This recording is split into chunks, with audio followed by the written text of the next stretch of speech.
Welcome to SportsBeat KC, the Kansas City Star Sports podcast. It's Tuesday, September 16th, and I'm Blair Kirchhoff. We've got plenty to discuss today, starting with the Chiefs. They dropped to 0-2 after Sunday's 20-17 loss to the Philadelphia Eagles at Arrowhead.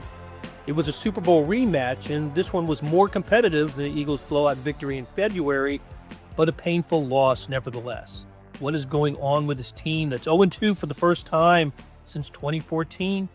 We break it down and look forward to next week's game at the New York Giants with star columnist Sam McDowell and beat writer Pete Sweeney. After a break, we catch up with the Royals with beat writer Jaylon Thompson and columnist Vahe Gregorian, and I'll have some final thoughts at the end. Pete, how you doing? I'm well. Yeah, you mentioned it. Partying like it's 2014, or not partying, I suppose. Sam, how you doing? I'm doing great. Well, here we are. I don't know if anybody predicted 0-2. I thought it was possible coming out of the gate, given the schedule, and we thought the Chargers were a better team, and we knew the Eagles were the Eagles, and 0-2 seemed like a distinct possibility. Pete, why does it feel so downcast? Well, I think we've seen over recent seasons that they have almost a magic to them, and it really doesn't matter what the problems are in front of them. They find a way to win the game or at least be competitive, win half of them. And we've seen them win so many close games last year. And I think if that hadn't been the case in recent seasons, you might look at, hey, we don't have the player we want to run our offense through for 6 games. We're probably not going to win all of these, but it just seems like they've always overcome. And I think you add Xavier Worthy into that mix, add in problems we're going to talk about and address, and just too tall a task when you're facing a Chargers team who last night, remember we're recording on Tuesday, so we saw the Monday night game. Defense looks like one of the better defenses in the league. Justin Herbert's playing at an MVP level, and then you run into the Super Bowl champions. It's too much. And so I think maybe 0-2 should have been more realistic in a lot of our minds than we let it to be. Yeah, I just the record I don't think is a problem with the Chiefs. I think the way they're playing is what makes you more concerned about their future. I mean, the passing game is non-existent, and to have Patrick Mahomes as your quarterback and Andy Reid as your play caller and not be able to move the ball through the air is a real concern. So I think you ask yourself, is this a talent issue or is this a scheme issue?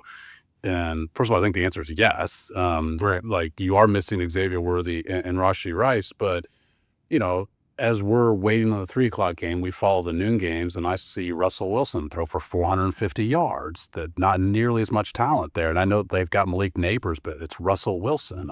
I see, the Patriots put up 33 points with a couple of receivers starting for him that probably most listeners of this podcast have not heard of. Like, there's ways to move the football with the players that the Chiefs have, but they're shrinking the field in a way by not throwing the ball downfield. And we talked about the downfield pass this offseason. They won't throw the intermediate pass anymore. They had one completion beyond 10 yards past the line of scrimmage until those final 4 minutes of that game. Like, no offense can operate that way. So I think the Chiefs really have to evaluate the way they're attempting to move the football. And it certainly doesn't help that, any secondary can feel free to throw numbers back there because the ground game is putting no fear into any opponent right now.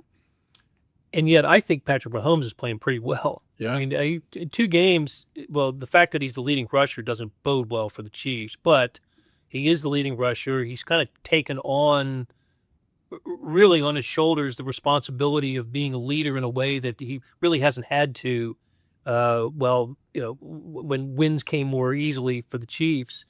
And when I say leads with his shoulder, he's literally leading with his shoulder. Yeah. In each of the last 2 games has tried to bowl over a defensive player to get his team fired up. So look, he had the long incompletion to Tyquan Thornton in the 4th quarter, which was a key play when you think about it, that they complete that pass and get in the end zone with 4 minutes to go. It's a touchdown game, and the Chiefs have an opportunity to maybe get a hold on defense and get the ball back down 1 score. He later completes the long pass to Thornton, but it was too late by then. But I think Mahomes is doing all he can to salvage this offense. I think he looks like a quarterback who knows that he can't miss right now. And he missed on the first pass of the game, by the way, to Noah Gray, which is a perfect cover 2 beating route where they had 2 sort of sideline routes, and he threw to the deeper one with Noah Gray because he was open and he missed. But I agree with you, Blair. Like, he didn't miss much on Sunday, as much as he did maybe in the first half against the Chargers game. He took responsibility for the interception, the play to Travis Kelce. Kelce has to come up with that ball. Like, you're at a time, your roster's at a point where, like, you need everything out of Travis Kelce. I don't think you're getting it. And therefore, you're left with Mahomes playing with the playoff version of himself. We see him run like this in the playoffs because he believes that the game is so important. He's got to put everything on the line, and sometimes that means risking his body. He tries to conserve that more in the regular season. And to your point, Blair, he's at a point where he doesn't think he can.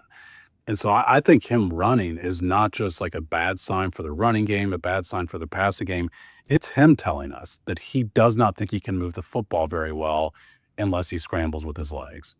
Yeah, I think it's a combination of the run blocking, and you look at the running backs right now, they look without juice. And for one reason or another, I think that is really hurting the offense. I thought there was this idea in the preseason that Isaiah Pacheco was healthy and he'd be ready to go. I think part of the problem, you have conversations with Isaiah over the years, this is a rhythm running back that really gets in a rhythm, and then all of a sudden, you see him running downhill. They're splitting the carries seemingly right now between 2 average backs, if you want to even say average. And, it does make you think back to, remember Brett Veach before the draft was like, we're definitely going to take a running back within the first 5 rounds. And they didn't do it. They went in other directions, and they ended up adding Brashard Smith in the 7th. But you really do feel like they're missing a game changer at running back. And not to say the run blocking has been great, but I think all of that has led to Mahomes feeling like, and we talked about it in the last podcast, but almost feeling like a NBA player, like a Steph Curry, LeBron James. I got to take every shot, because if I don't, no one else is hitting any. And so that's what you're getting.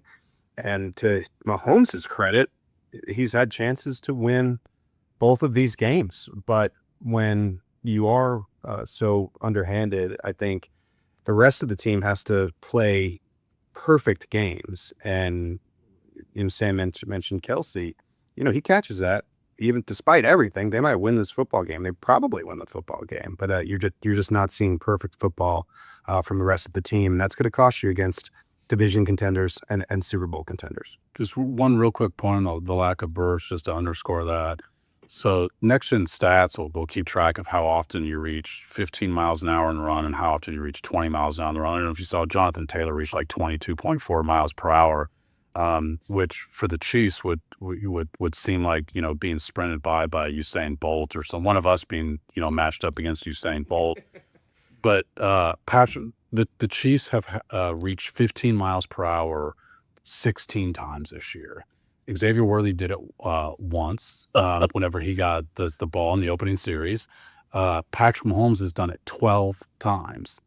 Kareem Hunt's yet to reach 15 miles an hour. And in 15 carries, Pacheco's done it twice. And Pacheco's longest carry of the year is 10 yards, which Patrick Mahomes has done 7 times this year. And so Pete's right. There's no burst to the running game. And if you watch I think I went back and watched the film yesterday, and Pacheco on a couple of carries just takes a ball to where the rushing lane is not. And once he fails to follow Creed Humphrey, there seems to be a lack of patience there with Pacheco, to where it's just the first thing he sees rather than waiting for the play to develop. We saw the same thing in Brazil, where he fails to follow Josh Simmons to the outside. Here it was failing to follow Creed Humphrey on the inside. And in both cases, he turned what I thought could have been a pretty large gain into like a 1-yard gain. Sam, you said 15 miles an hour? Yeah. Maybe Josh Simmons, a running back, stands where he reached 18 miles an hour on his rundown of the interception.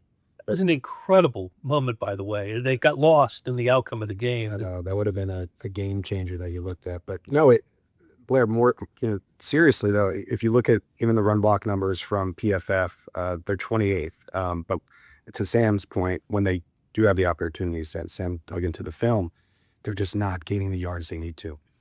I think the running game thing is a big deal for the Chiefs right now, because the best offenses in the NFL have a good running game. Yeah, it's changed over. You're right. It's changed over like just the last year or two to where this is, and I think your phrasing is really important. It's running game, not running back, typically in the NFL.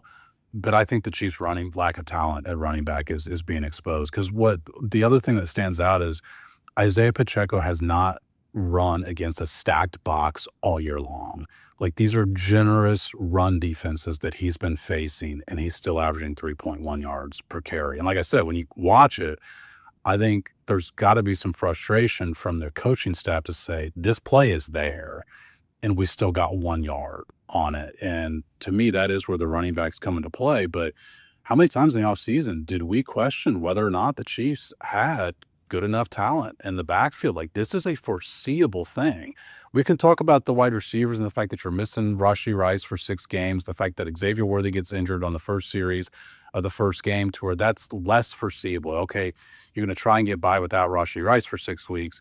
This was the group you planned on having at running back. Mm-hmm. And this one is really their own blame here. Last year, of course, because of the injury to Isaiah Pacheco in week 2 or 3, I forgot, the Falcons game, I forgot, or the Bengals game. The Bengals game, week 2. Yeah, late in week. So they go to week 3 at Atlanta without replacing him, but then Kareem Hunt shows up in week 4. Yeah. Is there a possibility of the Chiefs acquiring a running back, and is there one out there, Pete, that could serve the need? I mean, I think it's going to be tough to find a real game changer on the street. I, before camp, was looking at the Jacksonville room.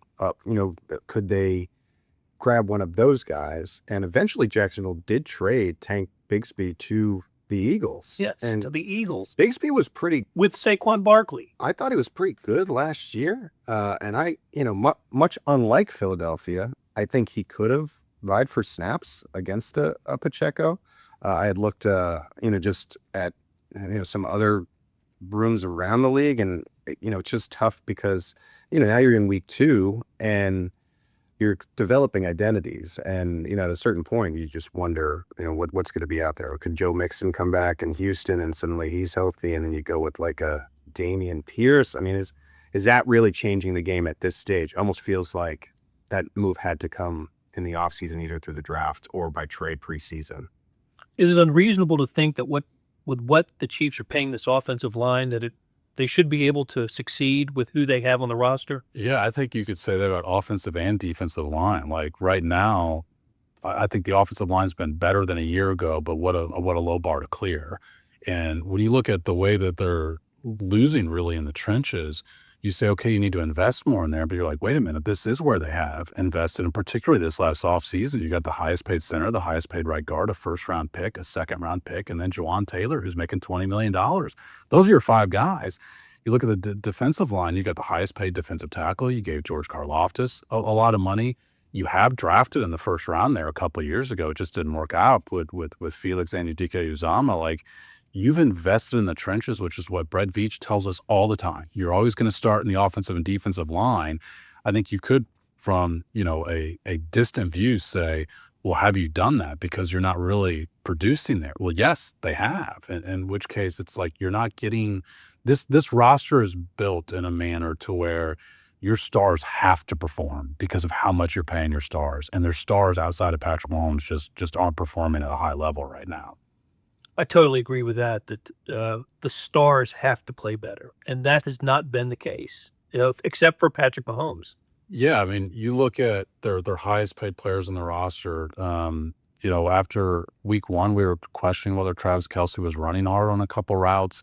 In week 2, he drops a pass at the goal line. I think he spent more time on the sideline complaining than he did being the leader that we've known him to be. You look at Chris Jones, who has really not generated a ton of pressure. Now, the Eagles played a certain style that there weren't a ton of dropbacks in that game. It had the big half against the Chargers. But had like you said, I mean, the play where he knows he needs to take responsibility, where Drew Tranquill had already told him that on the field. So George Karlaftis has not really done much. And then, we just mentioned the offensive line, where you've also invested.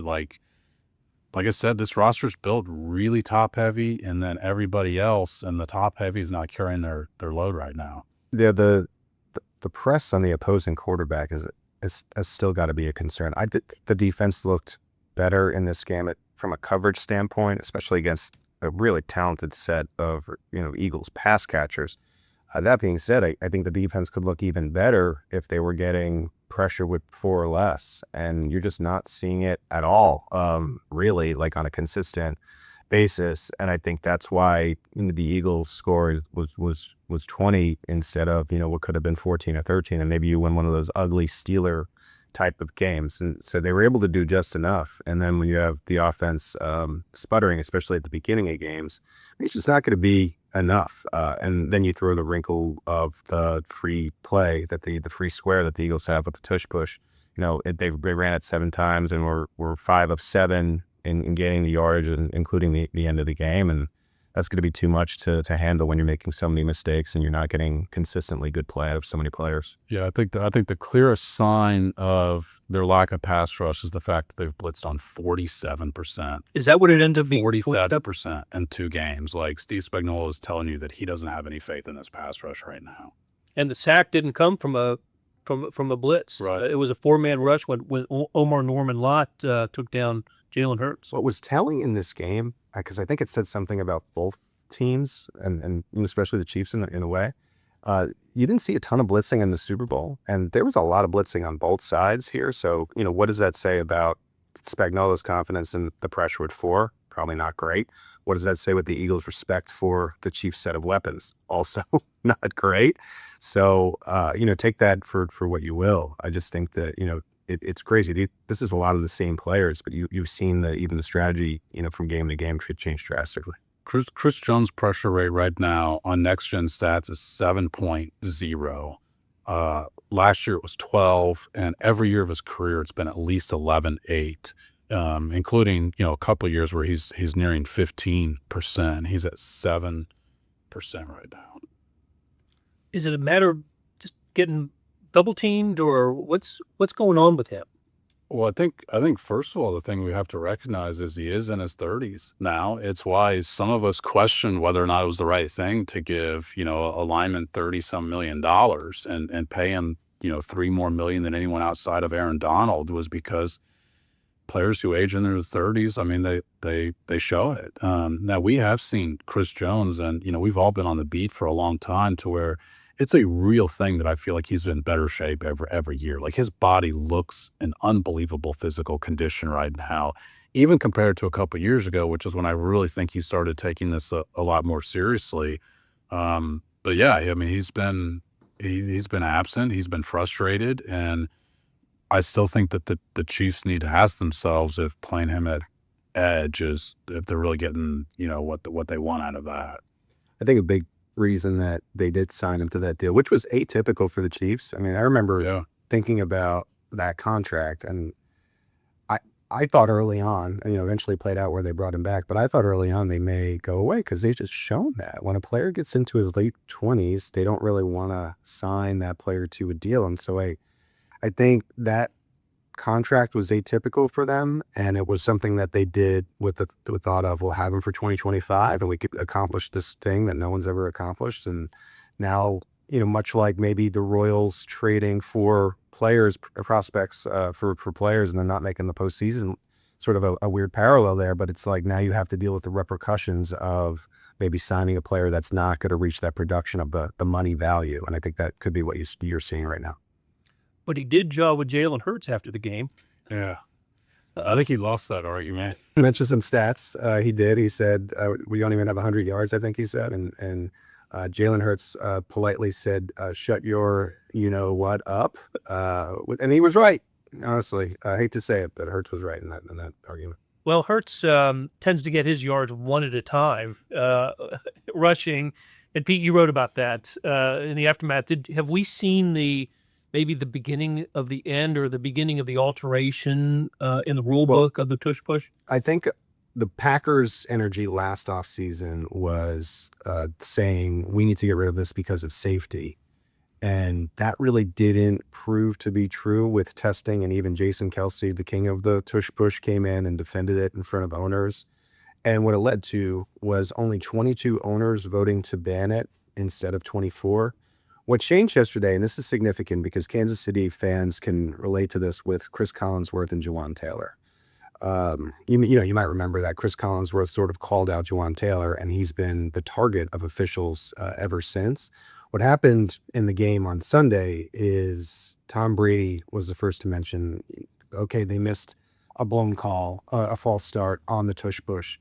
Later in the game, when the Eagles finally had the game sealing tush push, it seemed that Drew Tranquill may have come up with the ball, but they had blown it dead. And Dean Blandino, the referee rules analyst for Fox, essentially said, we can't officiate or see this. And so now you're seeing, I think, a different take on it, less about safety, more about we can't even officiate this play fairly. And Chris Jones said they were moving. Andy Reid, who barely says anything, this was about a 10 on the scale of how much he'll talk about officials. He said something. And so I wonder how referees adjust. If they adjusted, fans have a point about this. If they're adjusting for Taylor, they should adjust the next week for the Eagles.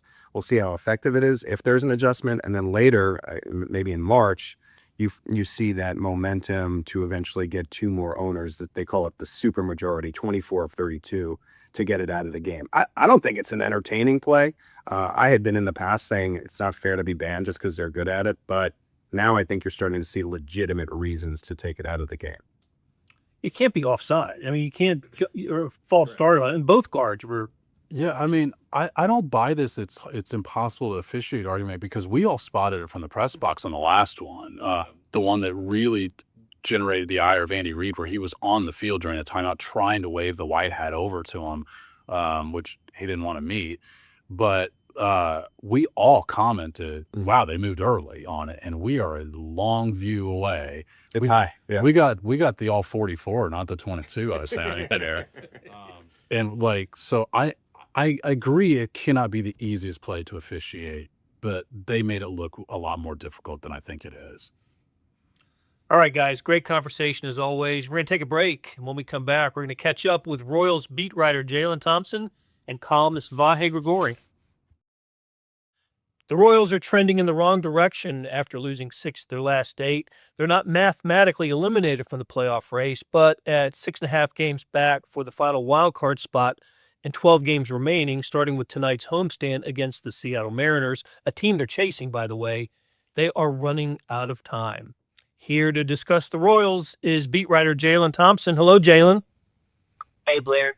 How you doing? Good, good. And star columnist Vahe Gregorian. What's up, Vahe? Hey, Blair. Great to be with you guys. Yeah, Jaylon, as we were saying, it's Royals have find themselves in a tough spot.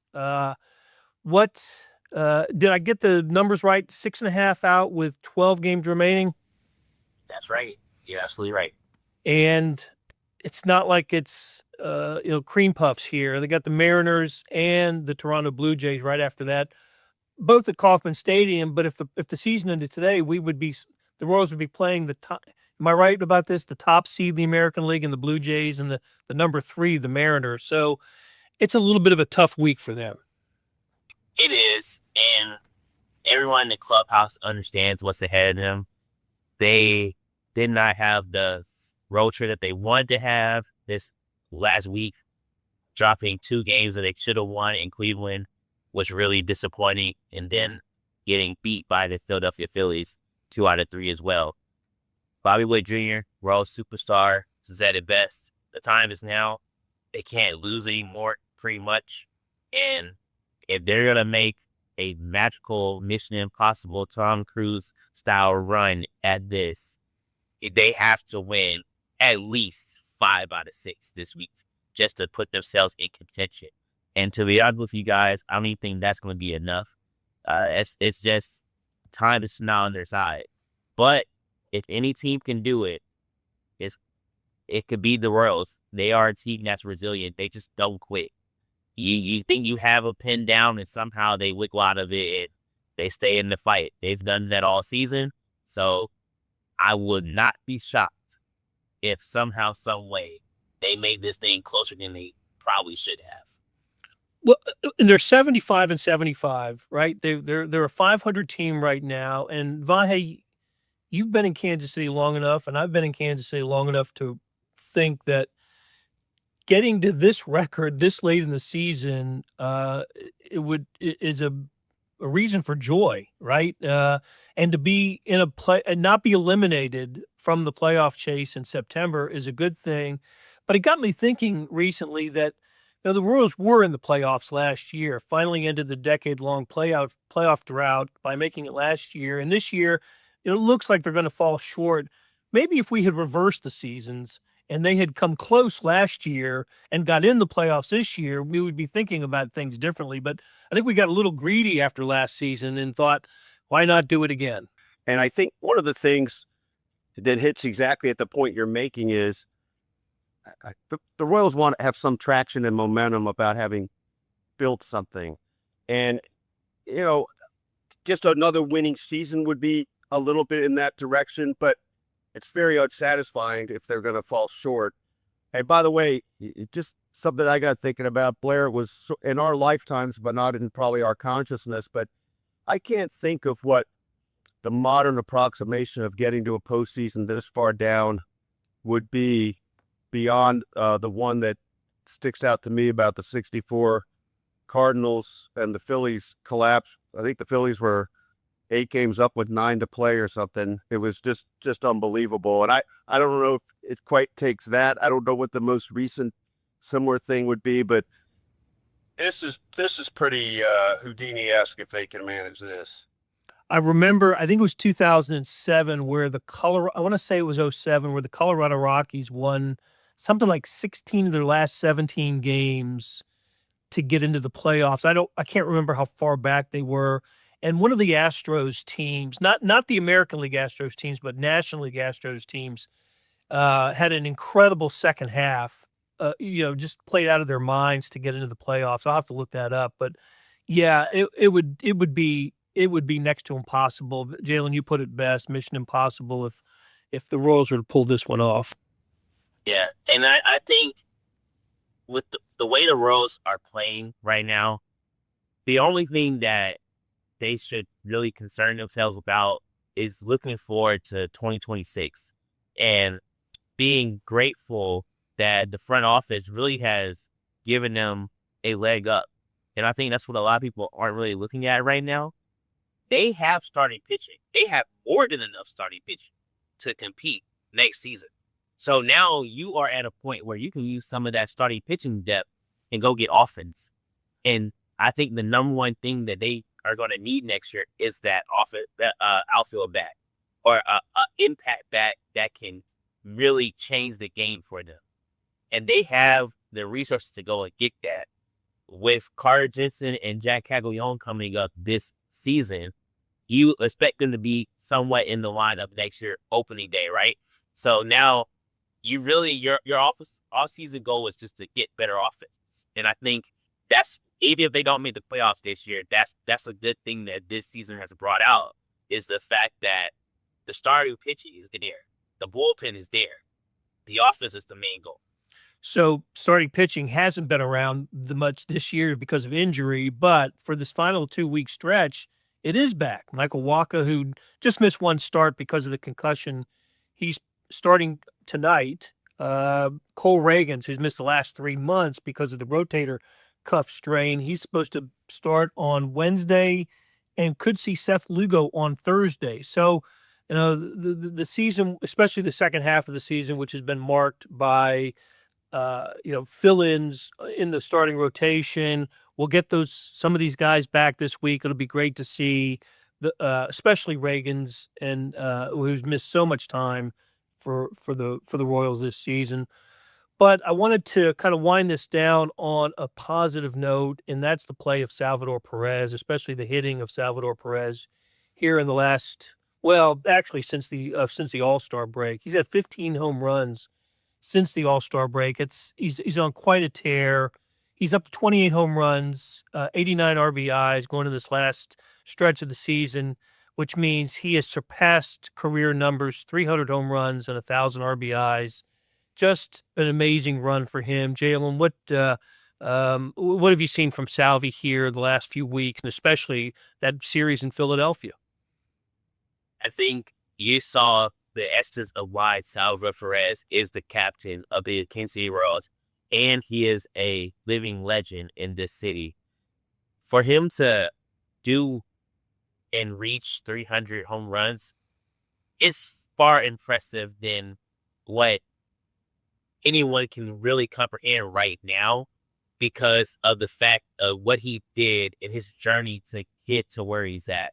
Vahe has covered and wrote great stories on Salvy all throughout his career. But just going back to just him being a often overlooked prospect, coming through the system, learning all the way up through and becoming the guy that he is today, that 300 home run mark, he'll never say it because he's focused on winning but it was so important to not only him, but to everyone in the organization for what he means to the game of baseball. We talked about it all the time. I think that was the final marker for him to make the Hall of Fame. I thought he was going to be a Hall of Famer even before if he never got 300 home runs, but I think he will get into the Hall of Fame now. I think it's solidified. There's nothing to kind of impede him anymore. That was the final obstacle. And I think that next year, you could conceivably see him break George Brett's record for most home runs in Royals history and also probably walk into the top 5 of the most home runs by MLB catcher all time. What do you think, Vahe? You are a Hall of Fame voter. We've got to wait for the final chapters to be written for any player, really.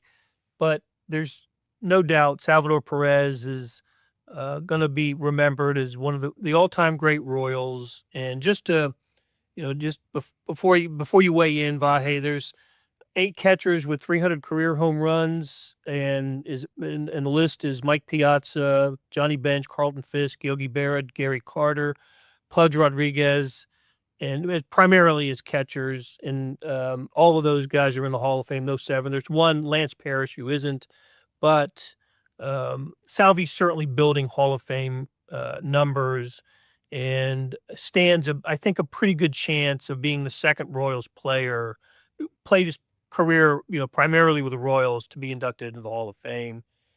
But there's still miles left on the tire, right, on the tread.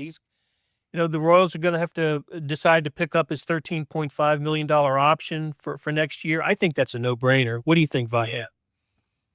I do think it's a no-brainer, and I think, to the Hall of Fame credentials matter. I think 2 or 3 years ago, we would have been thinking pretty iffy, and there's no way he's going to have these kind of numbers the next couple of years, right? He's getting old, and, as you put it, the tread on the tire, you had to feel like it was starting to at least wither, if not start, crumbling off. And no, it's really not been like that. Now, there have been some droughts this year that made you wonder like how much there is left. But if you look at the whole all-encompassing picture with him, I think the Royals will welcome him back. I don't know anything more beyond that I haven't thought too much yet about how much more they might want to look at it beyond that, but it's hard to believe they wouldn't want that season. And I think I wouldn't call it gravy, but I do think the case has been established. I think now it's maybe, how much more he can sort of feather it. But Blair, probably the biggest point of all that you just made is something that it's still hard to believe that he would only be the second player in franchise history that, have spent his whole career with the Royals to become a Hall of Famer. That's really a significant thing for Kansas City to track. Yeah, we'll spend more time talking about it, especially as the season, after the season. There are a couple of guys, right? Carlos Beltran and Zach Greinke, who spent more years in a Kansas City uniform than any other uniform that they wore. I think those are 2 Hall of Fame bound players. But Salvador Perez, unless we're wildly mistaken here, and I don't think we are, will spend his entire career in a Royals uniform. And whether that's, 15 years, 16 years, whatever that ends up being, and whatever the career numbers end up being, I think he will end up being the Royals' second full-time, Royal Hall of Famer. We'll have to see. So, all right. Go ahead, Jaylon. I was listening to the great Josh Vernier, nice inspired fan, who is a Royals insider. He does all the pre and post game shows. He said something that really stood out to me on one of his shows. He said, we're living in a time where both Bobby Witt Jr. and Salvador Perez are playing at the same time. If you extrapolate it out through the next 20 years, you might be seeing two of the greatest Royals to ever play in this uniform together at the same time. Yeah, two guys who could have their uniform number retired. And wherever the Royals are playing, stadium-wise, we could see their numbers on the scoreboard just retired from the organization. So, all right, Jaylon, Vahe, thank you very much for the conversation. And when we come back, I'll have some final thoughts.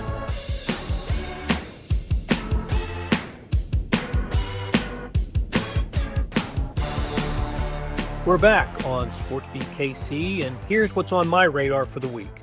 On Saturday, Missouri will entertain South Carolina in the Tigers' first SEC game this season, and Mizzou is on a roll. They're 3-0 and coming off a 52-10 demolition of Louisiana, a game in which running back Ahmad Hardy rushed for 250 yards. That was the most by any major college running back in the nation last weekend. Before the season, I pointed to this game as a pivotal moment for Missouri, but that's changed a little bit. I still think it's a big one, but South Carolina's crushing home loss to Vanderbilt last weekend has taken a little luster off of this one. Still, a big game for Missouri. Kickoff is 6 p.m., and it'll be on ESPN. And how about this event coming to Kansas City? Last weekend, Fox Sports brought its pregame show to the Power and Light District for the Chiefs-Eagles game, and now another sports show is moving in. The Premier League Mornings Live Fan Festival is setting up shop at Kansas City Live in the P&L on Saturday and Sunday. It's a free deal. All 10 Premier League matches will be broadcast live this weekend. There'll be special guest appearances by Premier League legends, mascots, fan interactions, and the NBC Sports Studio team will broadcast live. It just so happens that Sporting KC and the Kansas City Current have home matches on Saturday, with Sporting taking on Vancouver at 7:30 and the Currents game against Seattle set to start at 6:30. Kansas City will certainly feel like the soccer capital of the world this weekend, with the World Cup games coming to KC in less than a year. Well, that'll do it for this week's show. Thanks to our producers, Randy Mason, Monty Davis, and Suzanne Hogan, and to our editors, Jeff Rosen and Scott Chasen. We'll be back next week on SportsBeat KC, talking sports in Kansas City.